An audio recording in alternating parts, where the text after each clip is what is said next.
Hello students, hello everyone, welcome to our YouTube channel commerce classes by Pankaj Rajauria. स्वागत है आपके अपने चैनल में। आज हम स्टार्ट करें बेटा 11th अकाउंटिंग का एक टॉपिक जिसका नाम है अकाउंटिंग इक्वेशन। चैप्टर नंबर है हमारे पास 5। अकाउंटिंग इक्वेशन एक क्या टॉपिक है, क्या होती है अकाउंटिंग इक्वेशन, हम लोग डिस्कस करते हैं। सबसे पहले मैं बोलता हूँ what is the accounting equation. हम लोग बोलते हैं अकाउंटिंग इक्वेशन क्या है, the asset equal to capital plus में liability. Asset equal to capital plus में लायबिलिटी, ये क्या होती है, एक अकाउंटिंग इक्वेशन है। अब इसको अकाउंटिंग इक्वेशन क्यों कहा गया, आपने बचपन में याद है आपने ऐसे पढ़ा था, एक्स प्लस में वाई इक्वल टू 10 मैडम पढ़ाती थी। फिर मैडम लिखती थी बेटा ये है इक्वेशन नंबर 1।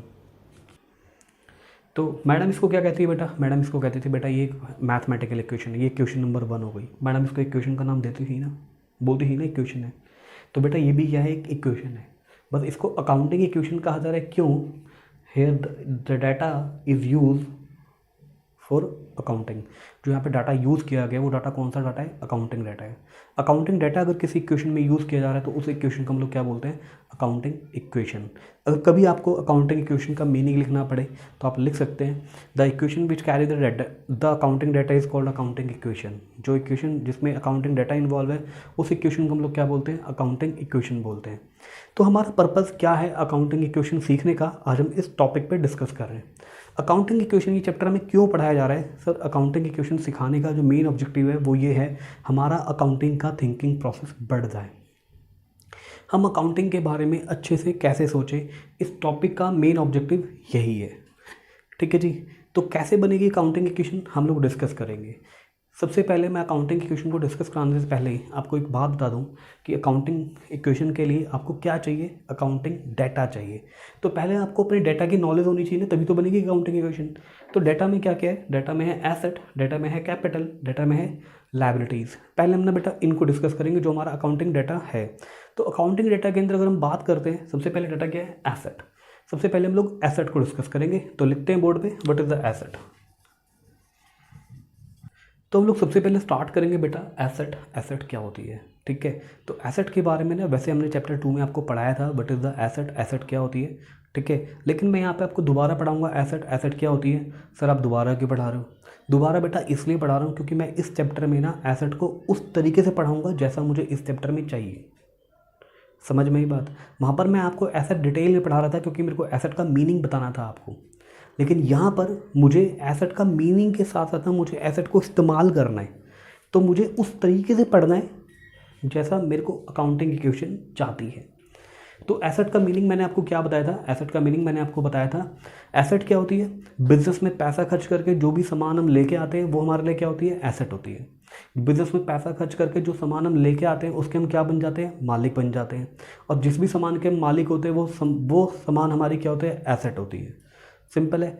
तो हम लोग एसेट का मीनिंग क्या पढ़ते हैं, the property and rights which is owned by business is called assets. Property और राइट जिसका बिजनेस मालिक है उसको हम लोग क्या बोलते हैं, एसेट बोलते हैं, ठीक है जी। मैं आपको पहले ही बोल रहा हूँ, मैं आपको ऐसे डिटेल नहीं पढ़ाऊंगा इस चैप्टर में। इस चैप्टर में मैं एसेट उतना पढ़ाऊंगा जितना मुझे इस चैप्टर में चाहिए। डिटेल पढ़नी है चैप्टर 2 में जाके वीडियो निकाल के पढ़ लेना, ठीक है भाई, बुरा मत मानना। तो एसेट्स का मतलब क्या है, इस चैप्टर के अकॉर्डिंगली जो भी पैसा देकर आपने सामान खरीदा है जिसके आप मालिक हो वो आपके लिए क्या है, एसेट है जी। इस चैप्टर में इंपॉर्टेंट पता है क्या है, डेफिनेशन ज़्यादा इंपॉर्टेंट है, इसका एग्जाम्पल कि आपको ये लर्न होना चाहिए, यही चीज़ें एसेट होती है, ठीक है जी। तो एसेट पे यहाँ पे फोकस करना एग्जाम्पल में, क्योंकि मैं आपसे ये पूछूंगा एग्जाम्पल दिखा के कि बेटा ये एसेट है कि नहीं है। तो एग्जाम्पल की एक बार लिस्ट लिखें। सबसे पहले एग्जाम्पल हमारे पास land and building. Sir land and building क्या होती है, एक एसेट होती है। फिर है मेरे पास प्लांट एंड मशीनरी, डिस्कस भी करूँगा सारी एसेट कौन सी क्या क्या होती है। प्लांट एंड मशीनरी के बाद क्या बच्चे, furniture and fixture, office equipment, car, या फिर कोई भी vehicle, computer,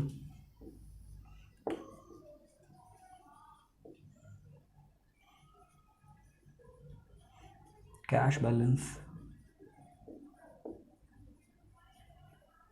bank balance,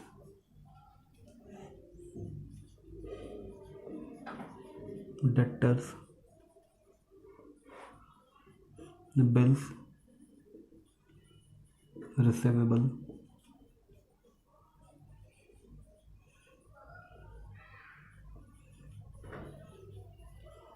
prepaid expense,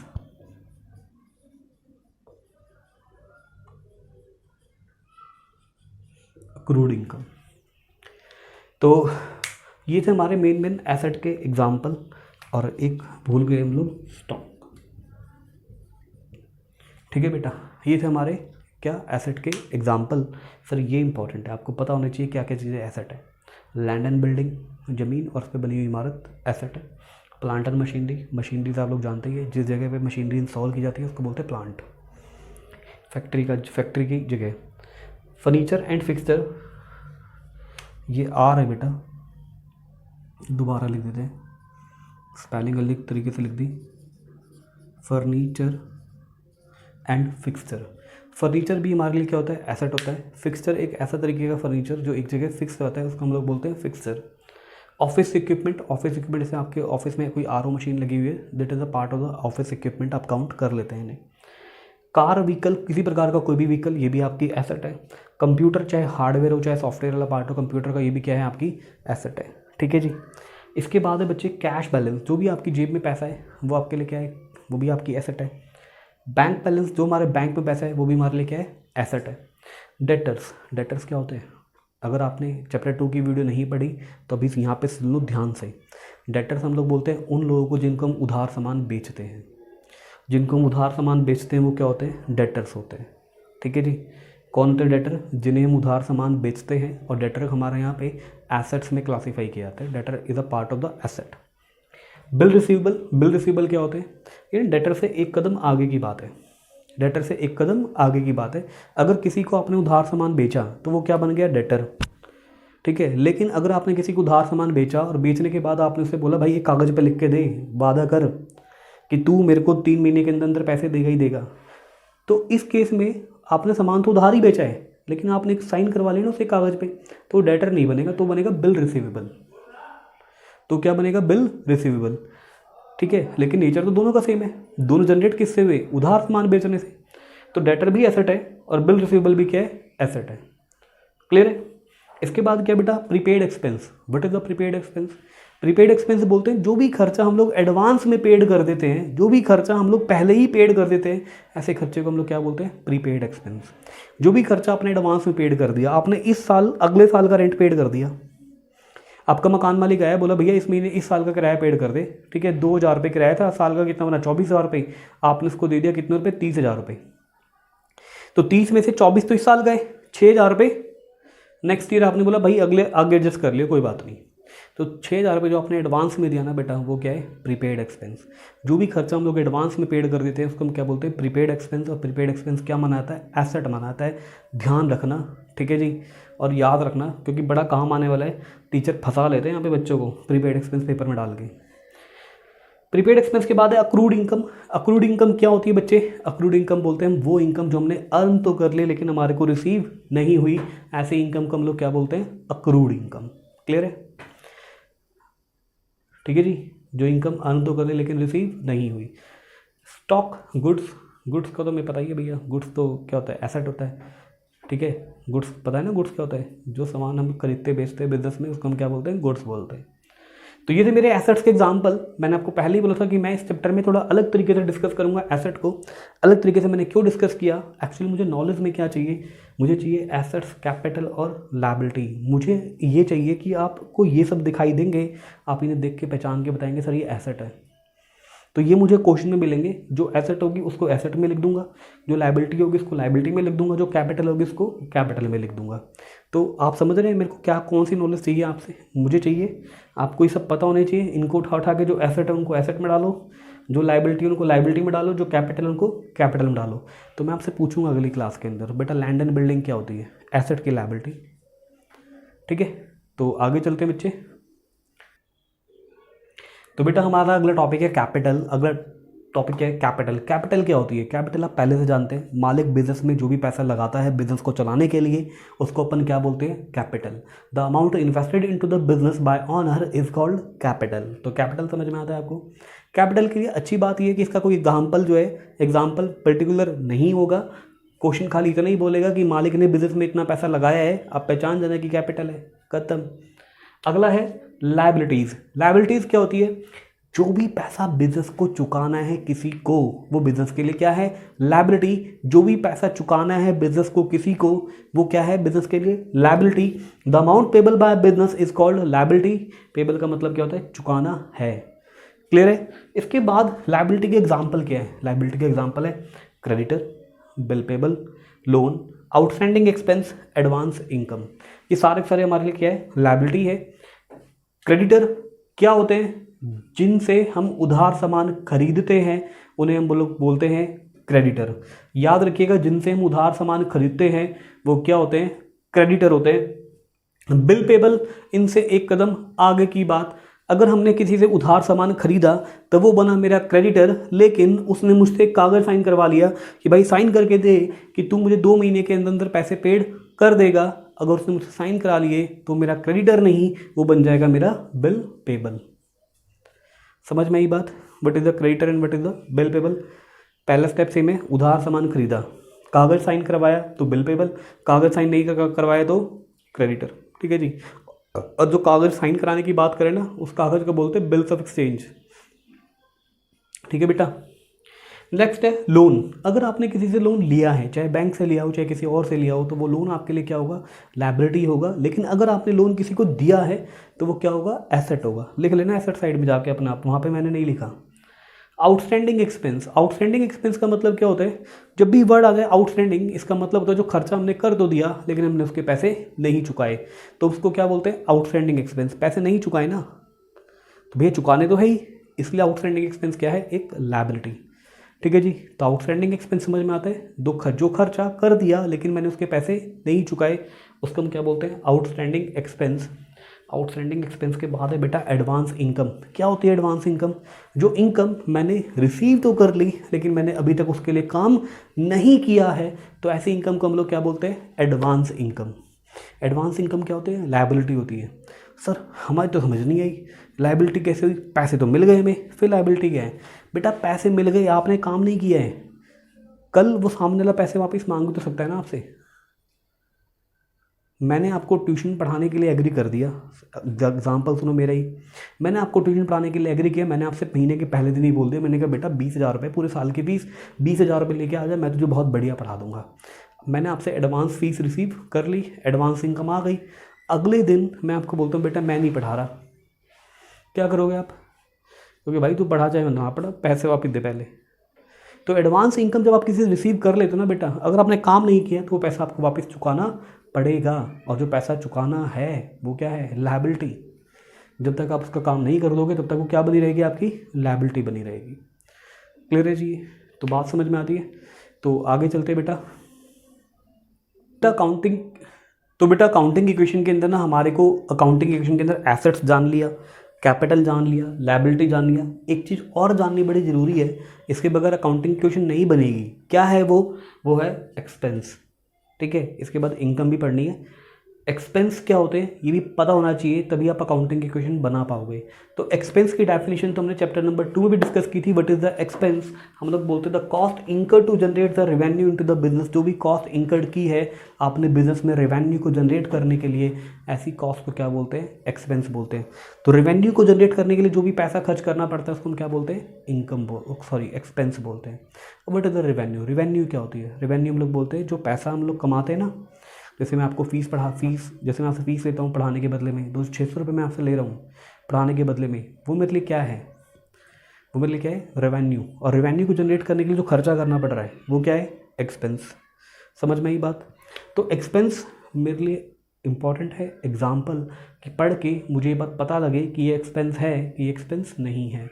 तो मैंने आपको एक्सपेंस की एक लिस्ट लिखाई है जिसमें आपको पता लग जाएगा कि एक्सपेंस है कि एक्सपेंस नहीं है। सबसे पहले क्या है बेटा, वेजेस। वेजेस किसे बोलते हैं, मजदूरी को। जो मजदूरों को जो तनख्वाह देते हैं उसको क्या बोलते हैं, वेजेस बोलते हैं। इसको वेजेस हम इसलिए बोलते हैं क्योंकि ये डेली बेस पे पेड की जाती है। कैरेज, कैरेज बोलते हैं किराए को, सामान लाने ले जाने का किराया। कई बार आपने ट्रक के पीछे लिखा होगा कैरेज गुड्स। कार्टेज, कार्टेज भी क्या होता है, शॉर्ट डिस्टेंस की ढुलाई के खर्चे को क्या बोलते हैं, कार्टेज बोलते हैं।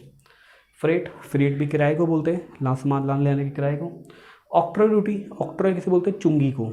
एक स्टेट से जब दूसरे स्टेट में सामान जाता है तो बॉर्डर पे कई कई सारे स्टेट अपना अलग से टैक्स वसूलते हैं, इसको हम क्या बोलते हैं, ऑक्ट्रॉय ड्यूटी। पानी के बंदरगाह पे भी लगती है कई बार, वहाँ पे कस्टम ड्यूटी भी बोल देते हैं उसको। सैलरी पेड, सैलरी अगर आपने ऑफिशियल एम्प्लॉय को सैलरी पेड की, तनख्वाह दी है तो वो है सैलरी। सैलरी और वेजेस में डिफरेंस क्या है सर, वेजेस जो है वो डेली बेस पे पेड किया जाता है, सैलरी जो है वो मंथली बेस पे पेड की जाती है। वेजेस मजदूरों को दिया जाता है, सैलरी ऑफिशियल एम्प्लॉयज़ को दी जाती है। रेंट पेड, रेंट का मतलब क्या है, किराया। किराया पेड करना भी क्या है हमारे लिए, खर्चा। कमीशन पेड, आप जानते ही हैं कमीशन क्या होता है। इंटरेस्ट पेड, आप जानते ही इंटरेस्ट क्या है, ब्याज। इंश्योरेंस पेड, सब बिजनेस में अगर हमने गुड्स का इंश्योरेंस कराया, लैंड एंड बिल्डिंग का इंश्योरेंस कराया, प्लांट एंड मशीनरी का इंश्योरेंस कराया, तो ये सब हमारे लिए क्या है, खर्चा है। प्रिंटिंग एंड स्टेशनरी, ये जो हम स्केच वगैरह जो यूज़ कर रहे हैं बेटा, ये हमारा स्टेशनरी का आइटम है, तो स्टेशनरी के आइटम को हम लोग क्या बोलते हैं, प्रिंटिंग एंड स्टेशनरी, खर्चा है। पोस्टेज एंड स्टैम्प, सर डाक वगैरह भेजनी पड़ती है, कोरियर वोरियर का खर्चा जो है वो है पोस्टेज एंड स्टैम्प का खर्चा। फिर है staff welfare expense. Staff welfare expense क्या होता है, अगर आपने स्टाफ के वेलफेयर के लिए कुछ पैसा खर्च किया, ठीक है जी, आपने उनको बोनस दे दिया इस साल, ठीक है, बस the bonus is a part of the salary also. अगर आपने स्टाफ को कुछ और एक्स्ट्रा बेनिफिट्स दिए तो उनका आप स्टाफ वेलफेयर एक्सपेंस में काउंट कर सकते हैं। इलेक्ट्रिसिटी बिल, बिजली का बिल सब जानते हैं, वाटर बिल सब जानते हैं, टेलीफोन बिल सब जानते हैं। Sundry expense, general expense, office expense, miscellaneous expense, other expense, इन सब का मतलब एक ही है। इन अकाउंट्स को किस लिए ओपन करते हैं बेटा, जो छोटे मोटे खर्चे रिकॉर्ड करने होते हैं ना, कई बार छोटे मोटे खर्चे रिकॉर्ड करने पड़ते हैं, बहुत छोटे छोटे खर्चे होते हैं, उन सब का नाम नहीं लिख सकते हम लोग, तो हम बोलते हैं सारे छोटे मोटे खर्चों को क्या करेंगे, इनमें से कोई एक नेम देके उसी एक्सपेंस के नाम से रिकॉर्ड कर लिया करेंगे। जैसे मैंने आपको बोला कि आपने झाड़ू खरीदी, तो आप ये लिखोगे झाड़ू account debit to cash account, this is something cheap. पोछा खरीदा, पोछा account debit to cash account, ना ये सब वर्ड नहीं यूज़ करने हमने अकाउंट्स में। तो हम लोग पोछा, झाड़ू, ये सब किसके नाम से रिकॉर्ड कर लेंगे, सन्ड्री एक्सपेंस के नाम से रिकॉर्ड कर लेंगे, या फिर जनरल एक्सपेंस के नाम से, या फिर ऑफिस एक्सपेंस के नाम से। क्लियर है। इसके बाद है डेप्रिसिएशन। डेप्रिसिएशन क्या होता है, किसी भी एसेट को इस्तेमाल कर करके उसकी वैल्यू में जो कमी आती है उसको हम बोलते हैं डेप्रिसिएशन। मैंने एक कार खरीदी 5 लाख रुपए की, सर वो कार इस्तेमाल कर करके 1 साल बाद उसकी वैल्यू बची 4 लाख रुपए, तो कितनी वैल्यू में कमी आई कार की, 1 लाख रुपए वैल्यू में कमी आई, उसको हम क्या बोलेंगे, डेप्रिसिएशन। क्लियर है बेटा। डेप्रिसिएशन के बाद है बेड डेट। बेड डेट का मतलब क्या होता है, एक बच्चा आया मेरे पास ट्यूशन पढ़ने के लिए, मैंने इसको पूरे महीने ट्यूशन पढ़ाया, मैंने बोला बेटा आपको ना कल अपनी फ़ीस लेके आनी 600 रुपये, वो बच्चा भग गया, अगले दिन से आया ही नहीं। तो जो आपका पैसा डूब गया, जो पैसा आपका, आपने किसी को सामान बेचा और सामने वाले ने पैसे देने से मना कर दिया, तो आप उसको क्या बोलोगे, बैड डेट, वो पैसा आपका डूब गया। ठीक है जी, ये थे हमारे पास एक्सपेंस। फटाफट चलते हैं इनकम की ओर। एक्सपेंस के बाद पढ़ना है बेटा हमने इनकम। इनकम क्या होती है, हमने चैप्टर 2 में भी आपको पढ़ाया था। इनकम का मतलब क्या है, रेवेन्यू ओवर द एक्सपेंस। जितना भी पार्ट आपका रेवेन्यू का, जो भी पार्ट आपका एक्सपेंस से ज़्यादा है वो क्या होती है, इनकम होती है। रेवेन्यू का जो हिस्सा आपका एक्सपेंस से ज़्यादा है वो क्या होती है, इनकम। मैंने आपसे फ़ीस के लिए कितने, 600 रुपये, तो ये क्या है मेरे लिए, रेवेन्यू। एक बच्चे को पढ़ाने पर मुझे खर्च करने पड़े 400 रुपये, तो मेरी रेवेन्यू कितनी ज़्यादा एक्सपेंस से, 200 रुपये, तो 200 रुपये मेरे लिए क्या है, इनकम। समझ में आई बात। रेवेन्यू का जो भी पार्ट आपका एक्सपेंस से ज़्यादा होता है उसको क्या होता है, इनकम। और रेवेन्यू का पार्ट अगर एक्सपेंस से कम हो गया तो वो क्या हो जाएगा, लॉस। क्लियर है। तो हमने आज पढ़ना है इनकम। इनकम का मीनिंग हमने पढ़ लिया। एग्जाम्पल ऑफ इनकम याद रखना है बच्चे, क्योंकि इस चैप्टर के अंदर एग्जाम्पल काम करेंगे। सबसे पहला क्या है आपके पास, रेंट रिसीव। बेटा अगर किसी को किराया पेड करते हैं तो खर्चा है, किराया किसी से रिसीव करेंगे तो मेरे लिए क्या है, इनकम है। फिर है बेटा कमीशन रिसीव। किसी को कमीशन पेड करेंगे तो खर्चा है, लेकिन अगर हम कमीशन किसी से लेंगे तो मेरे लिए क्या है, इनकम है। फिर है dividend receive. What is the dividend? Dividend क्या होता है बेटा? जब हम किसी कंपनी के शेयर परचेज करते हैं ना, जब हम किसी कंपनी के शेयर परचेज करते हैं तो शेयर परचेज करते टाइम पर ना मेरे प्यारे बच्चों हमारे को क्या करना होता है?